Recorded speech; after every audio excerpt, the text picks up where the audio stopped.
Well, greetings, mathletes, and welcome back. So we're still in geometry here, and I'm kind of going to be tossing a bunch of definitions your way again in this lecture as well.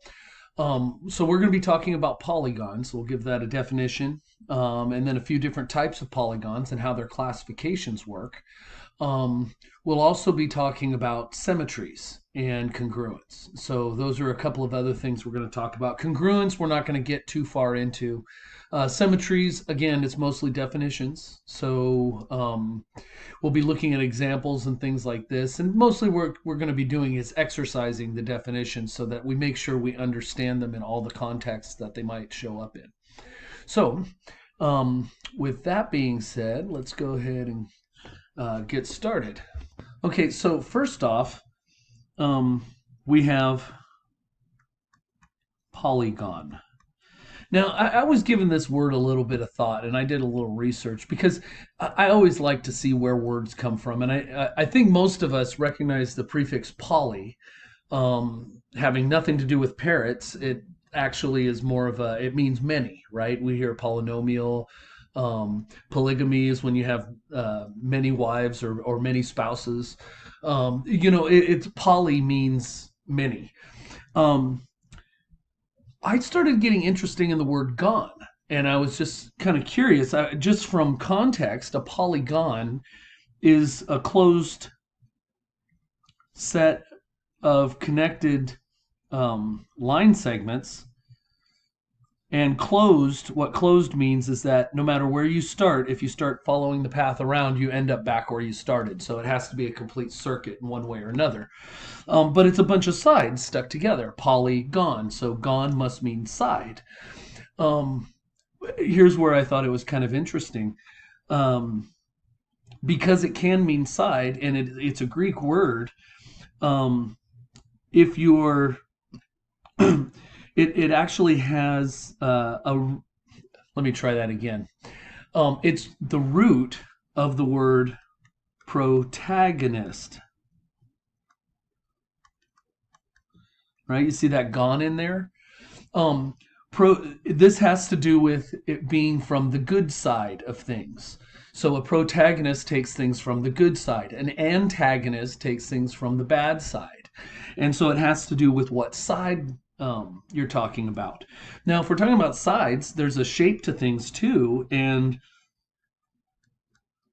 the word agony means contorted out of shape, right? So it's one of those things. It's really kind of interesting to see. I would have guessed these things on my own. These are things that I just decided to look it up and see what other things it was attached to, and so there's your etymology lesson for the day. In any case, a polygon is a closed set of line segments that are all attached to each other. Basically, the endpoint of one is the beginning of the next. Now, when we talk about these things, there's a couple different types. So we talk about, in fact, let me get this off of here so I can just draw things in the proper category. We talk about convex and concave. And if you, concave, you always think about something kind of, sunken in or, kind of shaped like this. It's a concave shape. And that's absolutely true. There's a reason we call those things concave. Is because they actually are concave. So a convex shape is a shape where no matter where I draw the diagonals, if I join any two corners, or any 2 points for that matter, if I take this point and this point, this point and this point, no matter what, if I take two points that are on the edge of this thing and connect them, the line that connects them is entirely inside the shape, right? Over here, that's not true. Like if I connect these two, that line is not inside the shape. If I connect this point to this point, that line is not inside the shape. I can connect some that are, but to be convex, all of the interior, all of the lines connecting points on the shape have to be interior to the shape. So where do we go here? Things like circles are convex, squares are convex. Over here, basically, a concave shape is a convex shape that's had a gouge taken out of it. You get things like this. Um,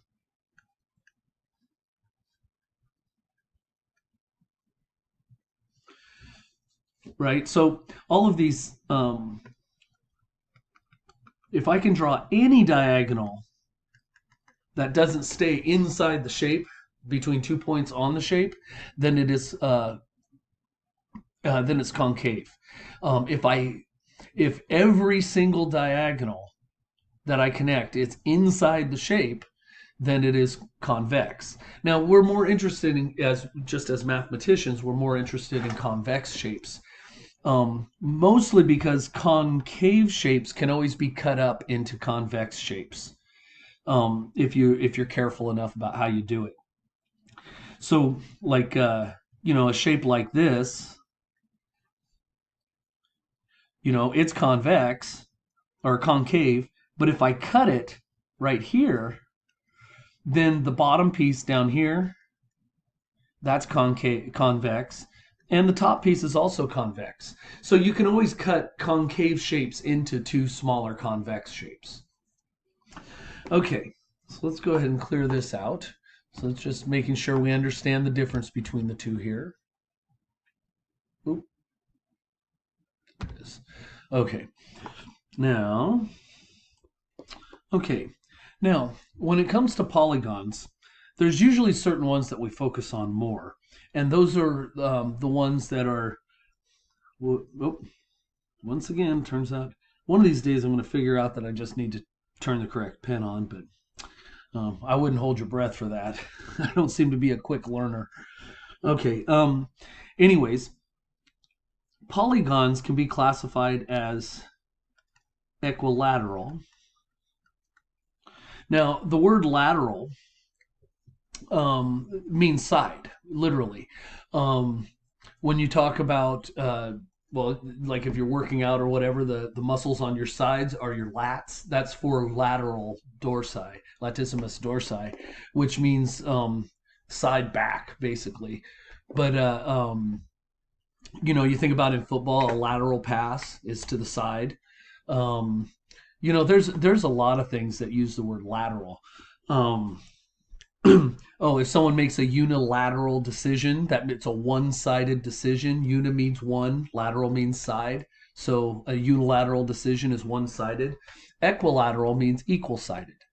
So if I have any polygon that has all sides that are equal length, despite how I draw it, then it is an equilateral polygon. Now, there's also that, and what that means is all the sides. Remember, this is the mark to show that line segments are the same. If I have something that is equiangular,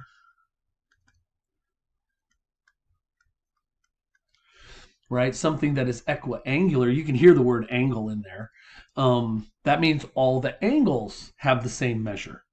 So, usually you're talking about, when you say an equilateral triangle, you're talking about the sides. There's a consequence in that all the angles are the same too. But equiangular means specifically that the angles are the same. A square is equiangular, right? They're all right angles. They're all the same angle. A rectangle is equiangular. It doesn't have to have the same side lengths. They just have to have the same angle measure. So this over here could be equiangular too if all of the angles had the same measure, right? However, that does not have to be the case, right? Picture this. What do you call it? This hexagon here has 6 sides. In a vise, right? I put a vise above and below, and I'm just gonna push in and smash it. Right? It's going to change all the angles, but are the side lengths going to change? They don't change because they're rigid. They'll change their angle, but they won't change their length. So you can have something that is equiangular but not equilateral, which is right here. You can have something that's equilateral but not equiangular. In fact, we can even do something. Oops, that didn't work. Let's try that again. I was trying to erase that. Right, if I took this and just put those same angles this way, so they were parallel to these, right? It's still a hexagon, but now it's not equiangular, it's only equilateral. So you can have one but not the other. Now, if we call a polygon regular, it is equiangular and equilateral. And so, lateral. So it's actually really nice to play with regular shapes because regular shapes, because of the fact that they repeat themselves as you turn, a lot of the time you can just pull out a small piece of it and study that and then extrapolate everything to the whole shape. So it is quite convenient as far as that goes. Now, there are some other classifications in here. So the sheet that was given in the assignment, right, the Word document, it has the different classifications and definitions of types of triangles and quadrilaterals. I'm not going to go through all of those definitions individually. I'm going to leave those for you to read, but I do want to point some things out about them, particularly with the quadrilaterals, because it happens a lot more with that, where you have things that actually fit into more than one category at the same time.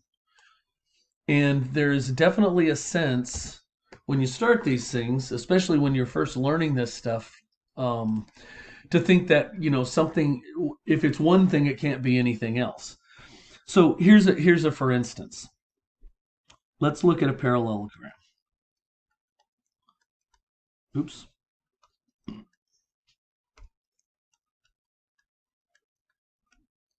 Right, you hear the word parallel in there, you can see the word parallel in there. A parallelogram is specifically defined to be a quadrilateral whose opposite sides are parallel. Now you notice here, just with this notation, I put arrows on the lines, and the lines that are parallel to each other have the same arrows. And so that's actually a mathematical shorthand to denote parallelism. So opposite sides are parallel. That is the definition. Anything that has opposite sides that are parallel is a parallelogram. So if I'm looking at, or any quadrilateral that has opposite sides parallel, if I'm looking at a square, you ask yourself, is this a parallelogram? And your gut instinct is no, it's not a parallelogram, it's a square. But what defines a parallelogram? Right? You have opposite sides that are parallel. That's it. That's the only thing that defines it. It doesn't say anything about the angles or anything else.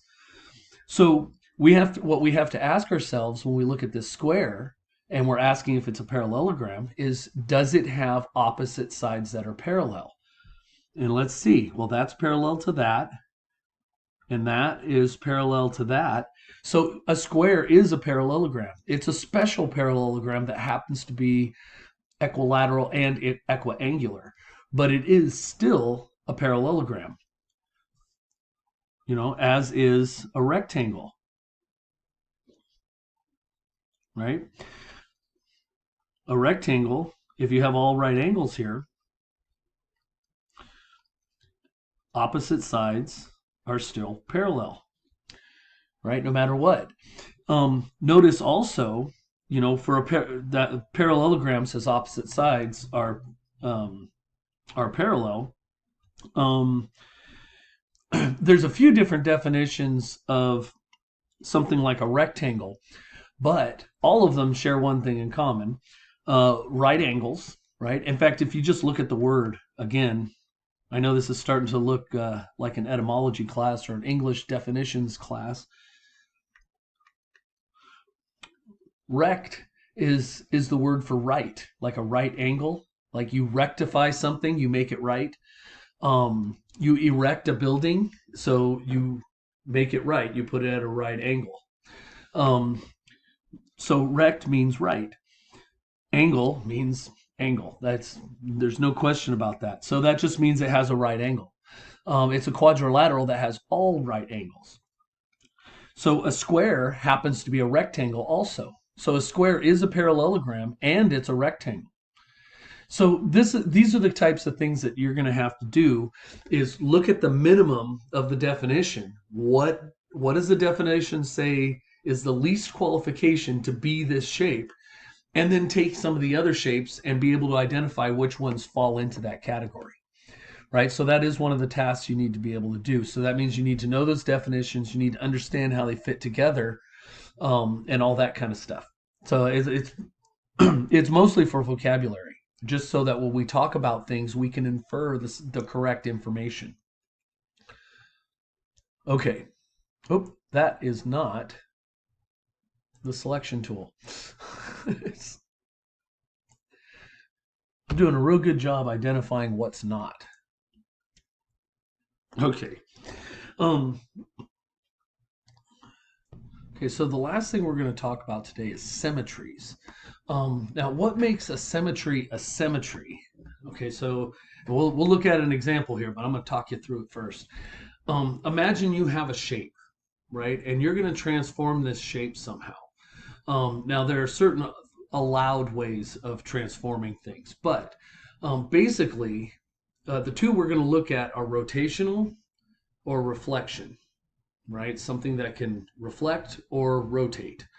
Now, um, with rotational symmetry, you count it as a symmetry if you can rotate at some angle and it ends up matching back up with its original shape. If the angle is 360 degrees, you rotate all the way around, you're back where you started, so that's always going to work. What we end up being interested in is how far we have to rotate before we get the same thing back again. So I want to take a look at some. Oops, excuse me. You may actually recognize this. This is the three circles from our socially distanced circles. But what I did is I set it up so that there's actually two copies of the same shape here. And once this is an angle over here that's at measure, well, pretty much 0. When I rotate it, it's going to rotate one of the shapes, and we're going to see how far I have to turn before it lines up with itself again. So we'll see. If I turn this, it starts to rotate, but if I go to a certain point here, it lines back up with itself, right? And that wasn't a full 360 degrees. So that means that this has some rotational symmetry. Sometimes this is called turn symmetry. But yeah, if I bring this angle back down to where it was, right, it lines back up. And it actually lines up with itself 3 different times. You go 1, 2, and now the full rotation is 3. Right? So it actually has there's 3 points where things line back up again. Right? So it's kind of cool actually just doing this. Good way to relax at night. Ooh. Okay, I'll stop that. Okay, so that's basically what it means by symmetry. And this actually works for reflections as well. Okay, so this is a shape that has reflection symmetry, right? If I fold it straight down the middle, both sides will line up. In fact, you can I set this up so it should keep things in real time, right? We can take this and do lots of stuff with it.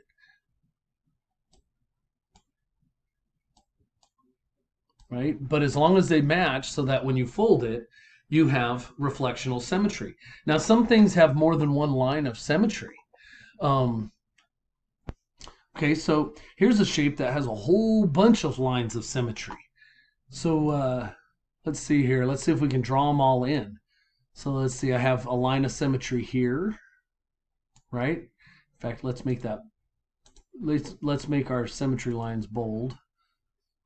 Actually, let's make our symmetry lines dashed. That way they don't get too much in the way. There we go. So I have one there, but I also have one here. I also have one here. But that's still not all. I have one here. right? I have one here, and I have one here, right? I can draw six different symmetry lines on this thing. So, some of these things you really have to look at them and try to decide um, exactly what you're looking at. Now, when it comes to finding the angle of rotation for symmetry, right? The angle of symmetry. Well, we know going all the way around is 300. That did not do very well. Let's try that again. I am not impressed. I'm going to try this one more time. If it doesn't work, yeah, we'll just go back to whatever. But yeah, that's not going to work. Okay. So let's get rid of that. We'll just go back to what we were doing here. Um, let me just go ahead and pull up the whiteboard. So that one had 6 lines of symmetry. And since there are 360 degrees in a full rotation, um, if I have 6 lines of symmetry, they have to be equally spaced all the way around. So what I'm going to do is I'm just going to divide it by 6. And if I do that, that means every time I rotate 60 degrees, I have another symmetry. The first thing we looked at was, those 3 circles, right? Let's pull that back up here. There we go. We had the 3 circles, right? And we knew from the 3 circles that it lined up 3 times in a full rotation. Okay, so if I want to know the angle of rotation for that, it's 360 divided by 3, which gives me 120 degrees. So every 120 degrees, this one lines back up with itself. So the angle of rotation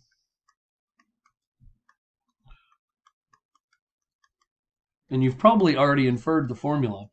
The angle of rotation is always going to be 360 degrees divided by n, where n is the number of symmetry lines.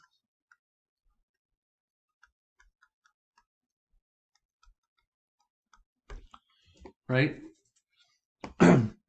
So this is how you deal with reflection symmetry. You figure out how many times in a rotation that you line up with yourself. That's the number of the symmetry lines that you have. And then you divide 360 by that number, and that tells you what the angle of rotation is. If you rotate this far, the shape will be absolutely identical to the original shape you looked at. Okay, now I did it again. Now there's some other stuff here. There we go.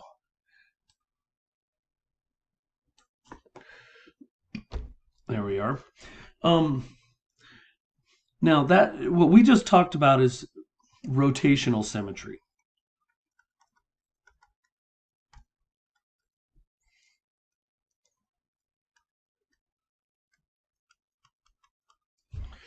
Right? That's really interesting. Well, we were also talking about reflection symmetry too. That's interesting. I just bled from one topic to the other without even realizing it. So rotational symmetry, there's 2 different types. They're all one type, but you can kind of dice it down a little bit. And they have to do with the angle of rotation. As far as the general angle of rotation, in general, these are called turn symmetries.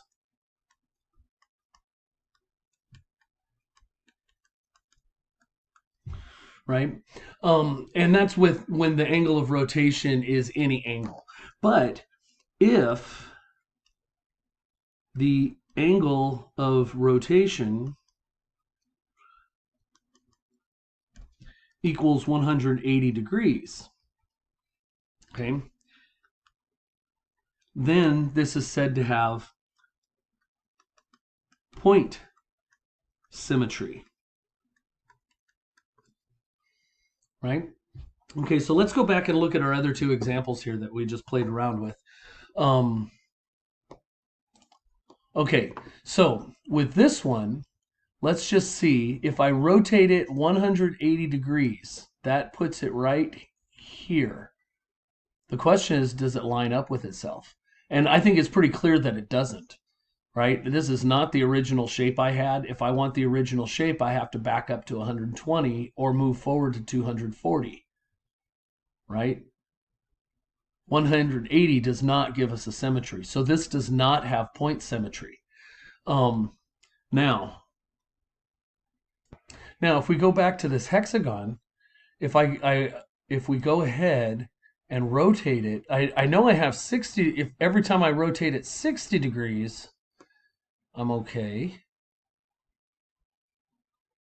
right? But when I rotate it 180 degrees, hey, it lines up with itself. When I rotate it 180 degrees, what that means is this has point symmetry, right? So the previous one didn't, this one, right? We saw when I rotated this one 180 degrees, it didn't line up with itself, right? But the other one here, this absolutely does, right? This has lots of different symmetries. It's good, clean fun. Okay, so what basically you're going to be tasked with at this point um, is being able to tell shapes apart, categorize shapes, like we talked about, that the rectangles and the squares are also parallelograms and things like that. So you're going to have to work with those definitions too, and then identify symmetries and angles of rotation on symmetries. So those are your main tasks, and we'll actually be getting into a little bit more of the meat of the geometry starting in the next lecture, which I'm excited about. So in any case, until next time, keep your wits and your pencils sharp.